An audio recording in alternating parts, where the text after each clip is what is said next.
Good evening, everyone, and welcome.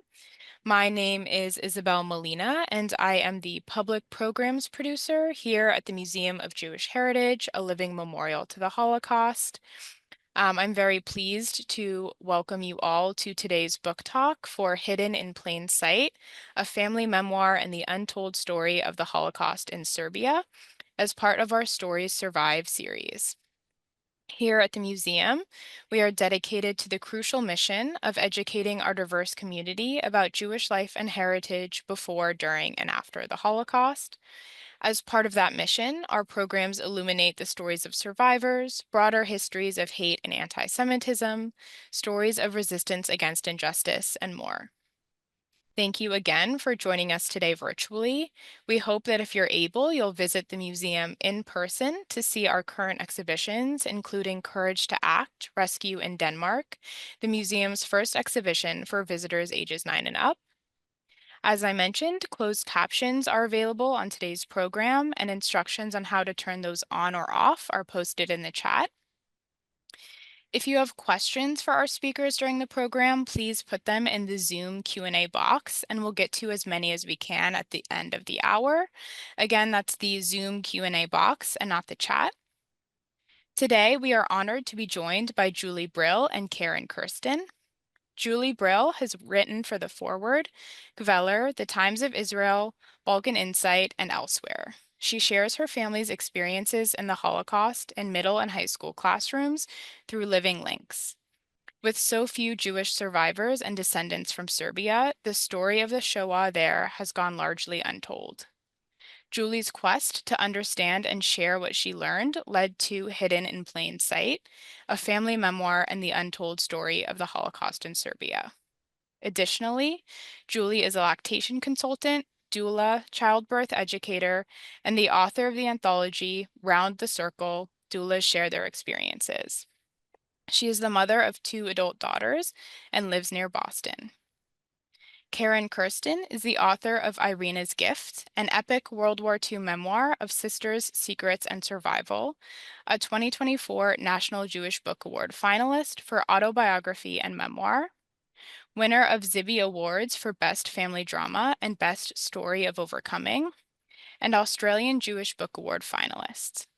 Karen's essay, Searching for the Nazi Who Saved My Mother's Life, was selected by Narratively as one of their best ever stories and nominated for the Best American Essays. Her writing has also appeared in Salon.com, Huffington Post, The Week, The Jerusalem Post, Boston's National Public Radio Station, the Boston Herald, the Christian Post, the Sydney Morning Herald, and more. You can purchase Hidden in Plain Sight at the link in the chat, and you can also purchase Karen's book, Irina's Gift, at the link in the chat as well. Thank you all again for joining us, and I'm now going to hand things over to Julie and Karen. Thank you, Isabel. And thank you, Julie, for writing this book and illuminating what happened to the Jews of Serbia during the Holocaust. Many people listening might be hearing this history for the first time, as I did when I read your book. We tend to know more about countries with larger Jewish populations, like Poland, where my family are from, where Jews were 10% of the population and around 90% of them were murdered. But few know that a similar percentage of Serbia's Jews were killed, and that nearly all of them were murdered in 1941. That was a year before Aktion Reinhardt, which was the deportation of Jews to extermination centers like Treblinka and Belgrade. So, Julie, you write that your father came from the Dorchol neighborhood of Belgrade and that it was a center of Sephardic civilization after Jewish culture declined in Turkey in the 18th century. So can you paint a picture for us of the Jewish community in Belgrade in 1938, the year your father was born? I would love to. Hi, Karen. Thank you so much for doing this with me, and thank you to the museum for hosting us. I wish I could go back and see, walked the streets of Georgia in 1938. It was, I think, a very vibrant and lively place. So Belgrade had, as you mentioned, a long-established Sephardic Jewish population. They got there soon after they were expelled from Portugal and Spain, so around 1500. And they settled in Dorchel, which is this neighborhood in the center of the city. And they spoke Ladino, and they, raised their children, and they went to shul, and they were living both a separate life and an integrated life. So when I went back to Belgrade with my dad, we stood on the street where his synagogue was, and there's also a mosque and an Orthodox Serbian church. So it was not a ghetto the way I always thought of Jewish communities in Europe. That's more Christian Europe. Belgrade had been part of the Ottoman Empire, so Jews lived together because they wanted to, but not because they had to, and there was more integration. And then later there was an Ashkenazi community that came from north of Belgrade that settled, and of course were speaking Yiddish, and lived in the same community sort of together and separately from the Sephardic community that was much older. They had their own separate schools and synagogues and cemeteries, and they generally didn't intermarry. But yeah, I think it was a very lively place to be in 1938 when my dad was born. And was there a lot of anti-Semitism before the war? Not from my father's stories and not from my research. I know my grandfather thought of himself as a Serb first and then a Jew. The expression in Serbian translates as a Serb of the Moses persuasion. So he was already very integrated as a man in his early 30s in 1938. And he had friends who were Christian and actually friends who were Muslim as well. So I mean, I can't say there was no anti-Semitism, but I think it was pretty good. So, growing up, when you were growing up, there were four black and white photos from of your father's from Serbia, of his family, and they were kept in a drawer in your childhood home. And sometimes your mother would pull them out and show them to you and your brother Alex. I found it really interesting in the book that it was your mother that showed you these photos. Yes. But as a child, you became fascinated by them. So, can you tell us about the photos and what it was, why they fascinated you? Yeah, they were like all that was left of this life that I couldn't touch. So, the life that my father had had in Belgrade, but also like the life of my grandparents. We're looking at my grandparents' wedding photo there, Alexander and Regina, and I would hold this picture like between my thumb and forefinger, like we were taught to do, right? And just look at it. I didn't get to know my grandparents, so like, did I look like them? They look so happy. They don't know what the future is. Of course, no one knows the future. Like, could I time travel and tell them? They're so beautiful. My grandmother made that dress. She was a seamstress. And the story was that during the war, she's going to cut up the train of the dress so that she has enough fabric to make clothes for her children. So, it was both the moment that of their wedding and then also what we knew was to come that of course they don't know in the picture.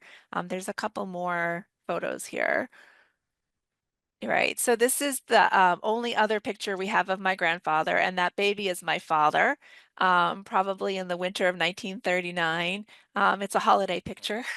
There are skis there, so I would look at that and, like he just looks like the proud father.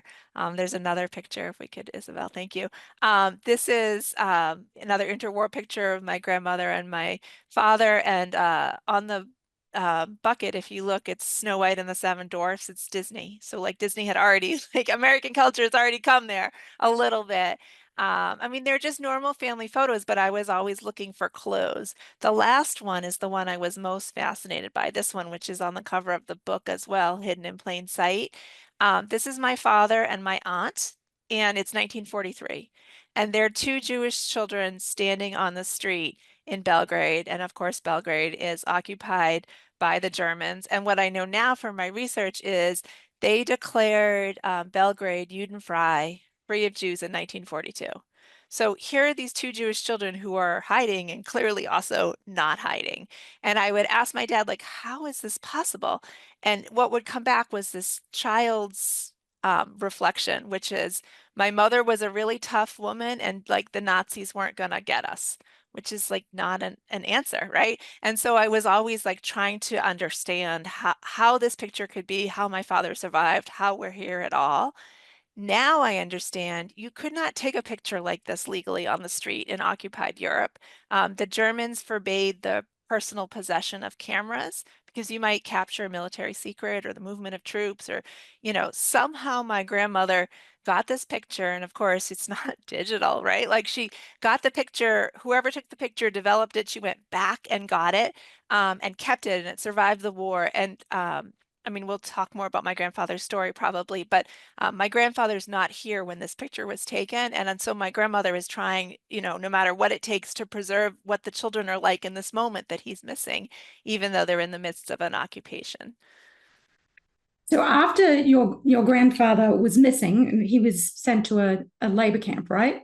Yes. And so your dad spent most of the war on your grandmother Regina's horse farm on the outskirts of Belgrade. And he remembers the German officers who'd visit to ride his grandmother's horses. That is an extraordinary image and an extraordinary situation. So, what questions did that raise for you as you tried to piece together how and why your father survived? And you can share some of the answers with us if you like. Yeah, yeah. So my father always talked about the Holocaust. I know there are a lot of survivors that don't talk about it. He always shared his stories, but he wasn't even 3 when the war started. So his stories were the memories of a very young child in these like flashbulb memories where he would just like see an image, smell a smell, like you could almost like taste what was there, and he would give it to us, my brother and I was a little child, so I would take it and like try to absorb it like child to child. It kind of made sense. And his memories on this farm were both idyllic. I mean, there was a river and they went on a rowboat and they went fishing and there were chickens and they gathered eggs from the chickens. And there was a dog and also just so much like a movie. So as you mentioned, the German soldiers were coming on their time off and paying to ride the horses as recreation. And at night, the partisans were coming and they were using the barn as a holding point, a drop-off point for supplies. So they had guns and ammunition in the sand between the stalls. And my dad remembers climbing up on a ladder and looking down at the guns. Like nothing was getting past him, even though he was 4, 5, 6 years old. And that's where they spent the war after the Jewish neighborhood was basically emptied. So I was always trying to understand, like, how did you just like hang out on this farm? So I've sort of lost part of your question, Karen. Was there more to it? Well, we know he was taken. We know in the book your grandfather was taken to a camp, right? Yes.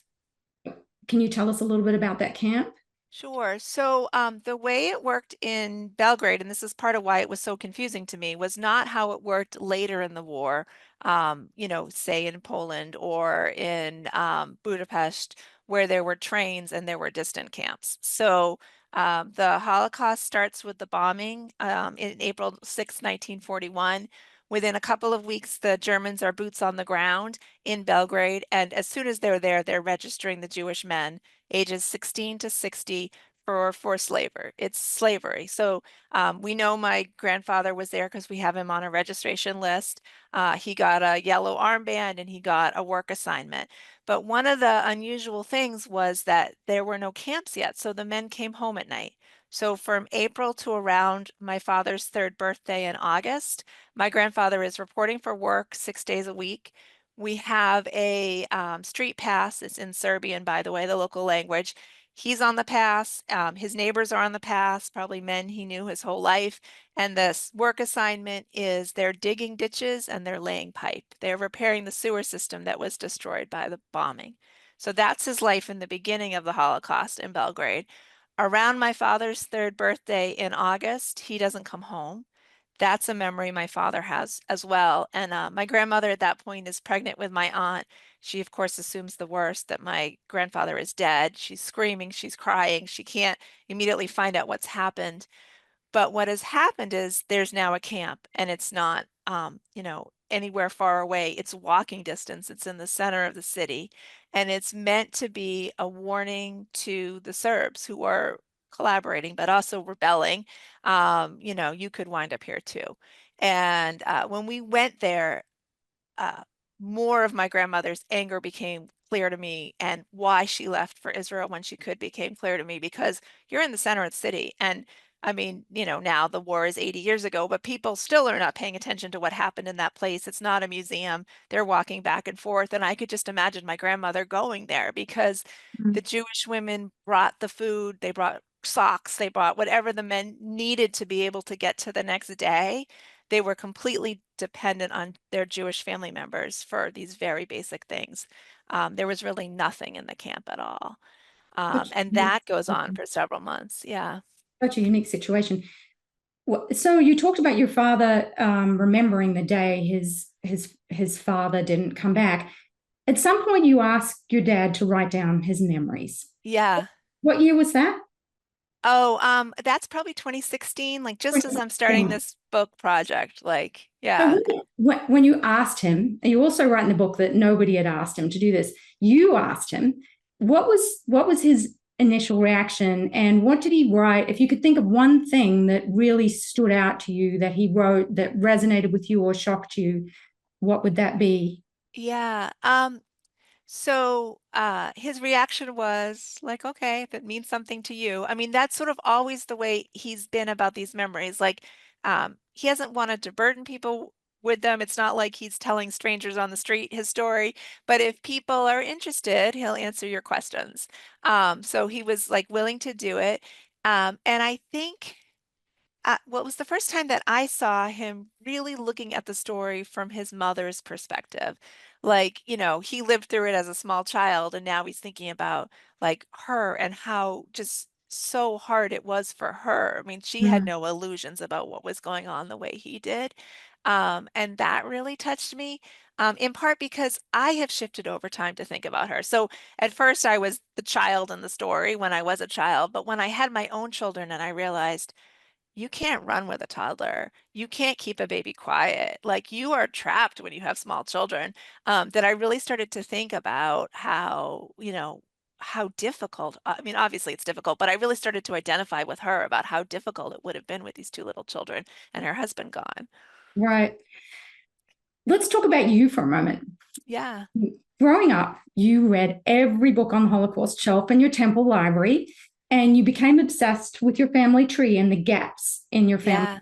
You took a 23andMe test, and you write, I love this, maybe we search because we dream of finding keys to who we are and how we fit into the world. I know from my own research and talking to experts about families of Holocaust survivors, there's often one child who becomes obsessed with their family story, and you are obviously that child. So why were you the child to write this story and not, say, your brother Alex? I mean, he and I have talked about that. I don't know. I have had a fascination from ever with history, anybody's history, but the history of like sort of the person on the street. And as a child, I was interested in the history of the child on the street, right? So Little House on the Prairie or All of a Kind Family or anything that had happened in the past. And so that led to this fascination with my past. And my family past was the Holocaust. There wasn't that much out there. I mean, now I don't think you could read every book on the shelf, but this is like the early 1980s. There really wasn't that much YA literature yet about the Holocaust. And so I read it all, and then I started reading adult books as well, trying to plug my family story into the larger picture. Because what happens when you come from a survivor family, you learn the story like inside out. Usually we learn the big picture and then you go smaller and smaller. This way I learned the smallest picture, my father's childhood memories, and then my family story, and then I wanted to go bigger, and I couldn't. There weren't any books on Yugoslavia. I couldn't fit my family story into the history because I couldn't learn the history. I actually thought at some point, like, maybe the Holocaust wasn't really there. Maybe it's like, not that my dad was making it up, but like it didn't fit into anything he was saying. So then you wrote this book and you went on this research journey. And then so it was a year after you asked your dad to write down his memories, you decided to go to Serbia with your dad. Yes. And how old was he at that point? He's 79. He was 79. And you took your daughter too. How old was she? How old was She was she? 20. She was 20. Yeah. So that's when we learned from you that most Serbian Jews were murdered locally, literally in plain sight of Yeah. local populations. Can you describe and give us some examples of what it was like to be in those places with your father and how it shaped your understanding of him? Yeah, I always wanted to go to Belgrade. Belgrade was this like magical place. There had been kings, there was a fortress. It was like Oz, you couldn't get there. So many barriers, language, money, time, communism, Balkan Wars, right? And then all of a sudden we can go. And my dad is game. And I just didn't know what to expect. It was all of the things because we were welcomed so warmly. There's a big tradition, a long tradition in Serbia. People leave and they come back. The airport is the Nikola Tesla airport. We think of him as an American immigrant. He was a Serb. You don't kind of lose that because you live someplace else. So we come into the airport and it says Belgrade as the place of birth on my dad's passport, and it's welcome home. And everybody is so welcoming and warm and interested in his stories. But we go to these places, and the places are terrible, um, slash kind of nothing at all. So we go to the camp, and I mean, I don't know exactly what I was expecting, but it doesn't look like anything except for like a couple crumbling buildings and a lawn no one was mowing. Like it didn't seem terrible. It didn't seem like anything. There was no sign of what had happened there. We went to the place where my grandfather was registered, and it's a park, with no sign. It's like a lovely place. So it was always this kind of like sharp division between the past that I knew about and the present, which was lovely. And it seemed like nobody there knew the past. People were just living their lives. We do that here too. I mean, we had the greatest genocide in the world in North America, and we don't go around talking about it every day. So, I mean, we all live with these horrible things, but it was just striking to go back to Belgrade and see it there. And so the camp, what was the name of the camp you think your grandfather died in? What was the name Yeah, of the so he didn't actually die in the camp, but the camp he was held in was called Topova Shupska, and it was a like a army storage facility before the Germans took it over. and then Um, where do you think he was killed? there's a nearby site.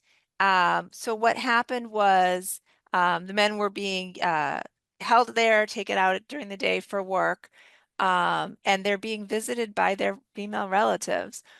One day, my grandmother came, and the camp was just empty. The gates were open. My grandfather had like disappeared. And the local people, nobody knew what had happened, but the feeling was like logically, they must have been moved somewhere else. They're working somewhere else. They didn't need them in Belgrade anymore. They moved them somewhere. Um, the reality is actually much worse, which was that he was probably murdered on that day. The Germans came up with a system every time the partisans murdered or shot killed a soldier, they murdered 100 civilians. And if the soldier was just injured, it was 50 civilians. So they weren't all the Jews in Roma that were held in this camp, but they were easy targets.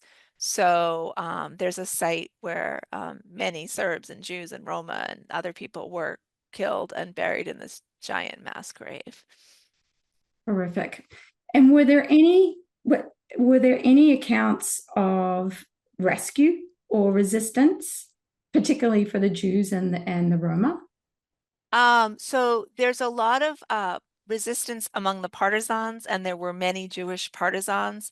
So my father actually had three uncles who were fighting as partisans, two who were killed, and one who survived and was with Tito in the government after the war. So that resistance, every man that was caught in that camp was murdered. There were no survivors. I don't know what there was in terms of rebellion or resistance. And the camp across the river, which is where the women and children are taken and where elderly men are, there's only one survivor. She's smuggled out as a baby. Her name is Esther. We actually met her. So she's, a few years younger than my father. And she was very excited to meet us. My cousin was translating because I don't speak Serbian and she doesn't speak English, but she was saying, um, our to my dad, our parents were friends. So my grandparents and my dad lived across the street from where her parents lived, and they were around the same age. And she had this idea that they must have all, like, I don't know, gotten together and played cards. We don't know, but it's like this nice idea of a connection. Life before the war. Yeah. So while you're there, you visit cemeteries, and you write in your book that you've always been more comfortable in cemeteries than synagogues. Yeah. You call yourself something I'd never heard before. It's called a taphophile. Am I saying that right? Yeah, like a weird person who likes to hang out in cemeteries. Right. So why do cemeteries interest you? Why have they always interested you? And as a taphophile, what's something really important you learned visiting a cemetery? And do you have any advice for other people in the audience who might be looking for answers about their own families? How can cemeteries help them? Yeah, I mean, cemeteries are fascinating. So I live in New England. There are some old cemeteries here, not as old as in Europe. And I was always fascinated because you can walk along and you see there was a epidemic and, a lot of people died at once, or you can see like one man and three wives. There's a story. I mean, sequentially, obviously, right? But like there are all these stories that you can just see on the tombstones. And I was always jealous of friends who were like, yeah, my family is in that cemetery. That's really what it is to be from a place. The way that they say you're a Vermonter, you need four grandparents in the ground. I'm not from anywhere on that definition. But when we went to Belgrade and we went to the Sephardic cemetery, and my father's family, our family, are buried there, that was really the moment where I realized, oh, it's not like just we're Serbian or we're from, whatever, the former Yugoslavia. We are from this neighborhood. We are home in the cemetery. We repaired some family graves, which in Judaism is like the ultimate mitzvah because there's no way they can repay you. You do a kind thing for them and it's like a dead end. That was very satisfying. I had never been in a Sephardic cemetery before, and they put photographs on the stones. So you can really walk around and see family members. That was very interesting. And I knew that my family had been there. So my grandfather, for example, and his brothers buried their mother before the war. They must have all stood in the same spot that we were standing in. That was all very, very powerful. Now there's so much online. So if you're researching your family history, a lot of times people can have gone before you and just cataloged the stones. We actually saw the stones online before we went there. So I knew which ones were face down and that kind of thing. But you can actually get a lot of information online. But go if you can. Go to the place where, you actually are rooted. It was just a really special experience. There's one really moving moment where you're in that Sephardic cemetery, and a lot of the tombstones have, if a family member was killed, it had victim of fascism noted on the tombstone, and you were trying to find your grandfather Alexander Brill, and you couldn't find it. And I found your father's reaction really interesting compared to yours. So could you maybe contrast your father's experience of that moment, of what that was like for him, and then contrast that with your own feelings? Yeah, I mean, it's a really interesting ritual that Jews were doing after the war, at least in Belgrade. I don't know if people know about this. Um, all of these victims of the Holocaust who had no marked grave and often no known grave, right? But people have this maybe just human desire to leave something lasting. And so they went to family members who had died before the war and had stones, and they added on the side inscriptions. So we went, my father had always said, I had this great grandfather, Bernard. He was doctor to the king. It seemed like more like fairy tale. And we went to the cemetery, and there's Bernard's grave, and it says on it that he was doctor to the king. So it's all true. And then we're walking around the side, and my grandfather's cousin Simon is there with his picture and the words victim of fascism, like you said. They weren't talking about the Holocaust then. Um, and his name and the date. And I was, oh, there are other people. Like he's as related to this man, Dr. Bernard, as my grandfather, because they were first cousins. And I asked my dad, like, where's your dad's? And he said, oh, my mother would never like let that happen. You know, like she wouldn't have been okay with that. She still thought he was alive. Hmm. And so that's just so moving. Like she just, her whole life, she didn't date, she didn't remarry, she just kept waiting for him to show up. And it seems like fantastical, but you do hear those stories where people even years later did come home. So there must have been enough of that that she believed it could happen for them. And so, sort of your father's, your not being able to find Alexander Brill's name on the stone, how did your dad react?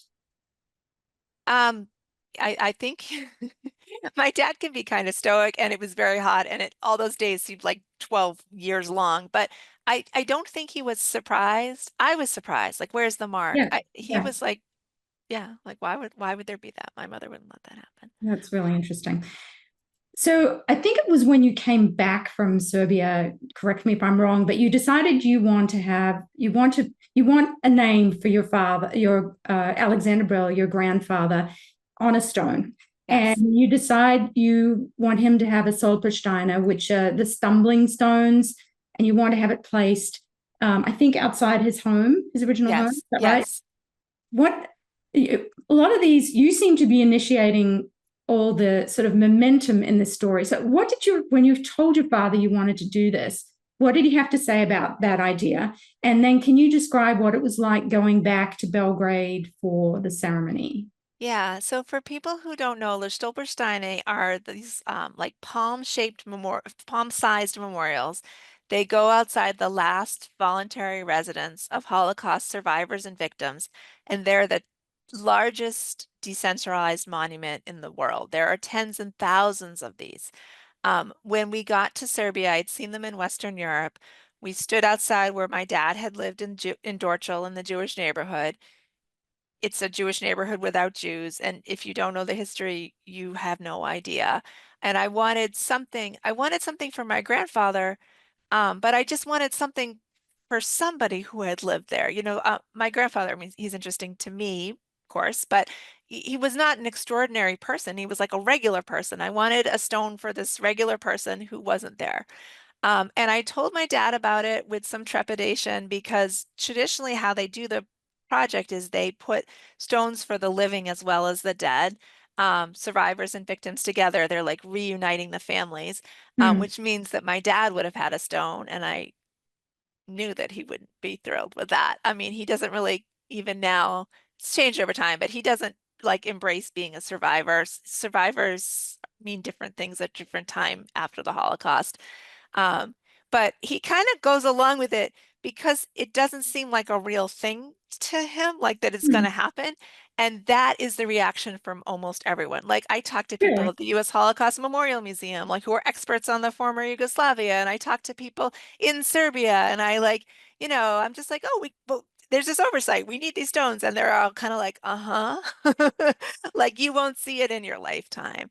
And it's just kind of my naivete that makes it seem like, oh, well, let's just do it anyway. And actually somehow we do. So they go into the ground in 2022. I go back with my dad and my daughter for the installation. We're getting the first 10 stones in the capital city in Belgrade. Three are Wow. for our family members. And, it was in the local paper, and the Jewish community came, and the Israeli ambassador came, and the German ambassador. It was really this moment of people coming together to acknowledge what happened. It was very powerful because before that, there had been no stones with the names of any Jewish victims of the Holocaust anywhere in Serbia. It's not something they're talking about. It was interesting you mentioned these other officials because you also wrote that no one from Belgrade city administration or the government of Serbia was there to mark the day. And I wonder, since that time, have more stones been laid, and has anything changed within the government's attitude towards the history of the Jewish people that lived in their city? Yeah, I mean, it was fascinating to me. So not only no speakers, as you're saying, from the national government or the city government, we didn't have a traffic cop. I mean, we're standing on the street for the installation, and traffic is coming through. There was no security. The Israeli embassy sent their own security for their ambassador, but there was no security for this crowd, which we wouldn't see. I mean, you have a high school basketball game here, you have, police. So that was really shocking. I don't know what will happen. I hope that things are changing in Serbia. There is a huge civilian, particularly student unrest right now.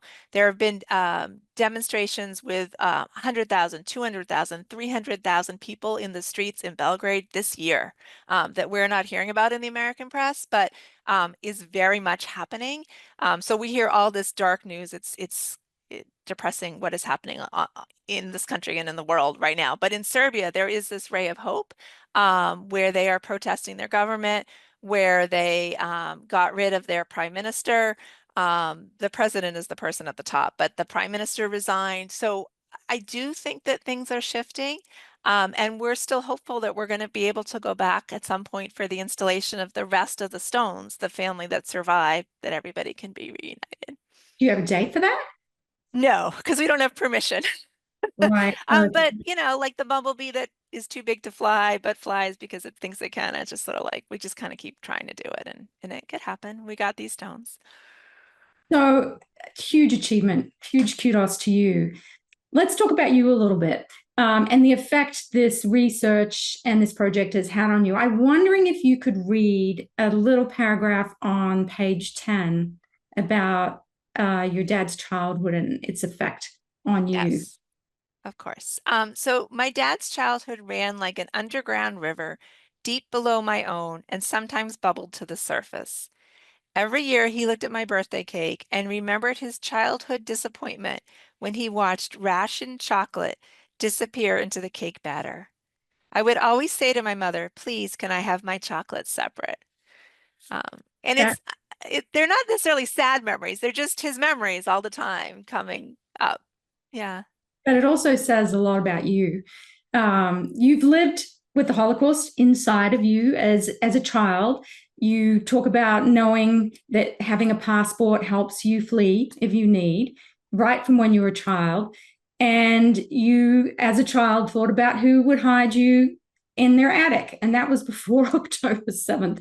Yes. You had dreams of running through fields chased by soldiers. And as an adult, you even had dreams about having your children stolen from you and packing to go to a concentration camp. So I wanted to ask, now that you finished this project, especially, I mean, the project's probably never finished, but now that you're out in the world talking about this and you finished the bulk of your research, how are your dreams now? And do you have any advice for people who are undertaking a family project like this on how they can take care of themselves during the research process? Yeah, that's such a great question. I think that's just a great question for memoirists. I mean, there aren't a lot of memoirs about like how lovely my life is, and I just want to tell you, it's always about trauma of some kind. So I mean, having good support and taking breaks. At one point, I'm doing research at night, which is when I have time to do the research, and it just, as you're mentioning, gets into my dreams, and I make a no genocide at night bedtime at night rule. Like you can't do this and then hope to just like go to sleep for 8 hours. But I will say that it's been really healing for me to face it head on. So I was like obsessed and fearful as a child. I thought I was the only one. I wrote an article for our local Cognoscenti, it's local NPR, Yeah. and I wrote about reading Anne Frank and wondering if I could pass because I had light hair and which of my neighbors would hide me. And I thought I was like doing this kind of big reveal. And so many people wrote to me and were like, me too. Me too. I absolutely, yes, right? So there were all of us like reading the book and like, making escape plans in our 10-year-old brains, but we weren't talking to each other. So like knowing, oh yeah, this is kind of a very common experience, that was really helpful. After I did that, I tried to turn away from the Holocaust and just raise my family and live my life and kind of ignore this family history. And that doesn't work. I mean, you don't have to be a therapist to know that you can't just pretend something didn't happen and have it just go away. So the process of researching and writing and talking to people about this and meeting people with similar stories, you have not such a dissimilar story, Karen, Mhm. has been so healing. Like, I feel like now that I've moved past the trauma because the Holocaust is too big a trauma to move past, but that I have learned to live with it in a much more workable and adult way. Have you? Do you feel like you did something similar? I don't get to interview you, but I'm so curious. I think talking about it, for me, there are some heroes in my book, people who saved my mother during the war. And so for me, it's actually, especially at this time that we're living today, I find it, especially talking with young people, high school students, giving them hope for the future and teaching them or letting them discover, yes, history can be dark, but there are moments of absolute light and hope and empathy and kindness too. But I think that plays into how our identity changes as we research these stories. And it was interesting that your father said he was a Serb first. And I wanted to ask you, how has the meaning of home, belonging, and your Jewishness changed from when you started this project to where you are now? Yeah, I mean, so it's my grandfather who said he was a Serb first and then Oh, a Jew. sorry. Yes. Yeah, the generations get confusing. Um, this whole process, particularly, I want to say returning to Belgrade, I had never been there, but going back to Belgrade, um, made me feel so rooted in a place, and the place is Belgrade, that I just wasn't expecting. So we stayed in the hotel. It's called the Hotel Moskva. We stayed there. It's another one of these things like as a gift to my dad, and I don't know that it was actually a gift. He remembered as a young child after the war, he didn't have any money, but he would walk by and see the fancy people drinking coffee and smoking cigarettes at this hotel. So, okay, now he's a successful American businessman, and we're going to come back and we're going to stay in this hotel. But everything is so loaded. It's also where the Gestapo was. So, like, Mhm. is it a moment of Mhm. triumph? It's just very confusing. Across the street from there is a Pelichinki stand. And when my daughter and I saw it, we just A went what? wild. I know no one even knows what that is. Imagine a crepe. It's like a crepe, but it's not exactly a crepe. And they eat them in other places too. They're also Croatian and they eat them in Hungary. But it's a kind of pancake for that region.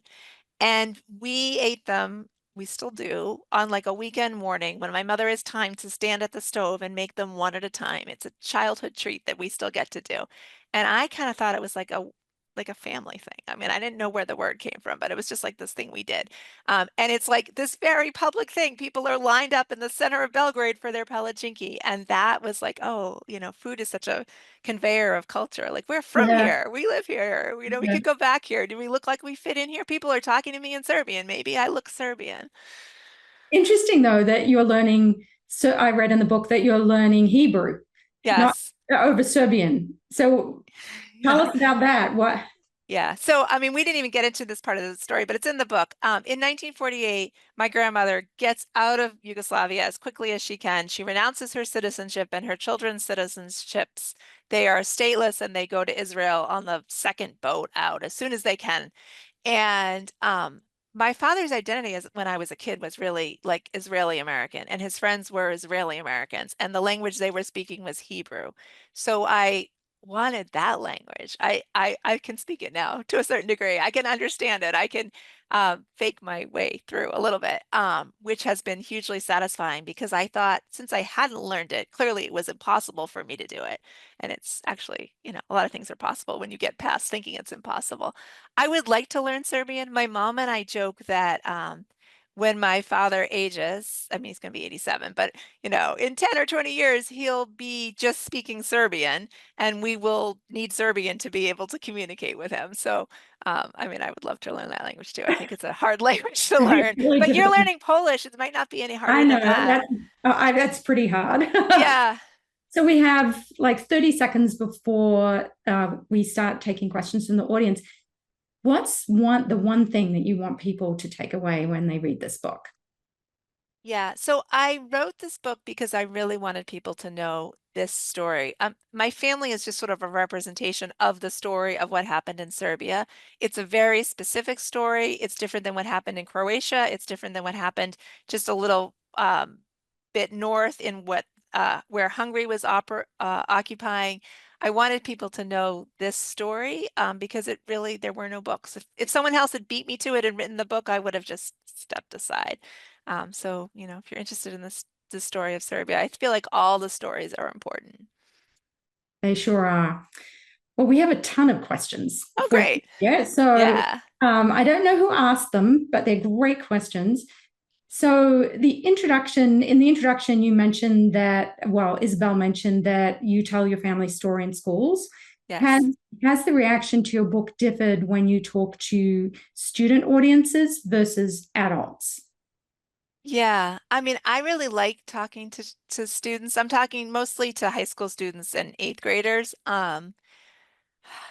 They're interested in all the details, not necessarily the details that I think are important. One picture shows my dad's dog, and they would like to know about the dog.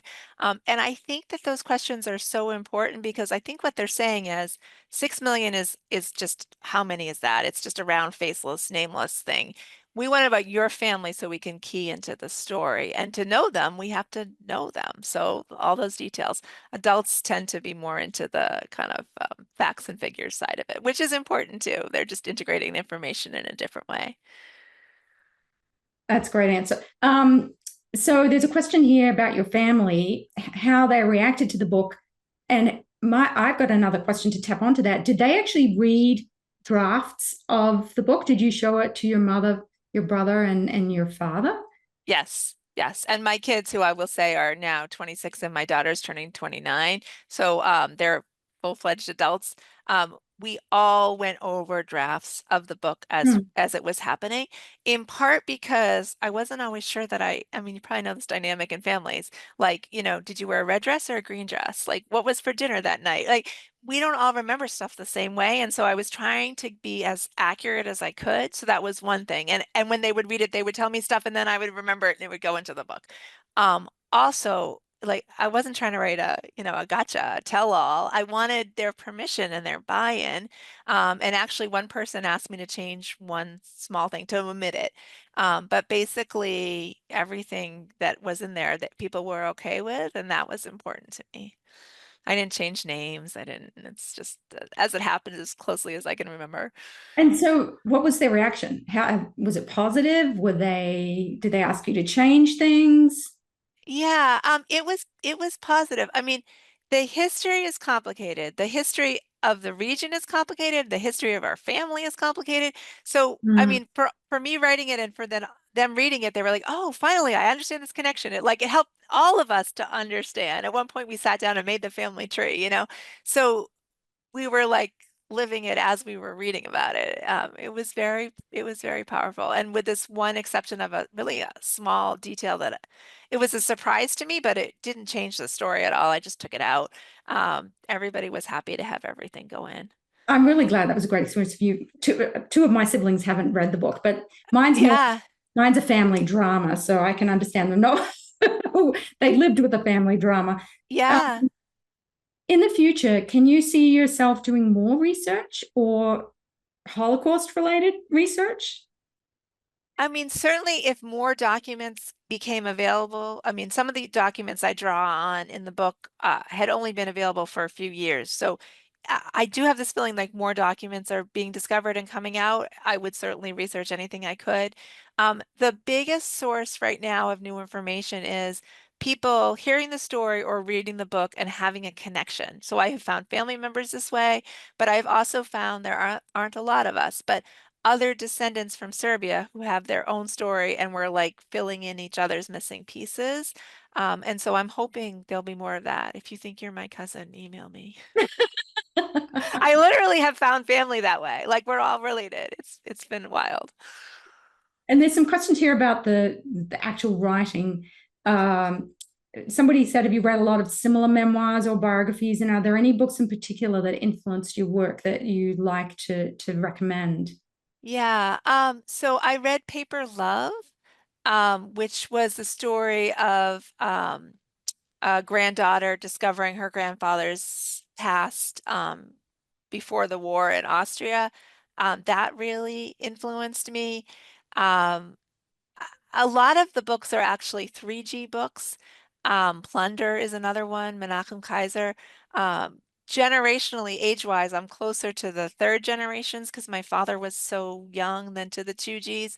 And the 2G memoirs are different in that people were exposed to the history when it was much more raw. I mean, a lot of 2Gs were born in displaced persons camps immediately after the war.